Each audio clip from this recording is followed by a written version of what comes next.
வெளிநாட்டுக்கெல்லாம் போகும்போது கோயிலுக்கு வர்றவங்க சொல்லுவாங்க, வீடு எங்கே இருக்குன்னு கேட்பேன். பக்கத்தில் ஃபாதர், ஜஸ்ட் நியர்பை. வீட்டுக்கு வரீங்களா ஃபாதர் கூப்பிடுவாங்க. சரி வாங்கன்னு போவோம்.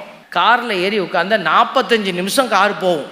பக்கத்துலன்னு சொன்னீங்களே, ஆமாம் ஃபாதர், என் வீடு தான் ரொம்ப பக்கத்தில், மற்றவங்க வீடெல்லாம் இன்னும் தள்ளி. அப்படிப்பட்ட சூழலில் இருக்கிறவங்கெல்லாம் காரை எடுத்துக்கிட்டு வராங்க கோயிலுக்கு. தமிழ் பூசை பார்க்கணும், இங்கே இந்த ஒரு இடத்துல தான் தமிழ் பூசை கிடைக்குதுன்னு ஓடி வராங்க. ஆனால் நம்ம கோயில் பக்கத்தில் தமிழ் சாமியார் தமிழ்லையே 10 பூசை வச்சாலும் 10 நிமிஷம் நடந்து போகணும். அதற்கு பேசாமல் அந்த சேரை போட்டு இப்படி பத்திக்கிட்டு காலை போட்டு உட்காந்திக்கலாம்.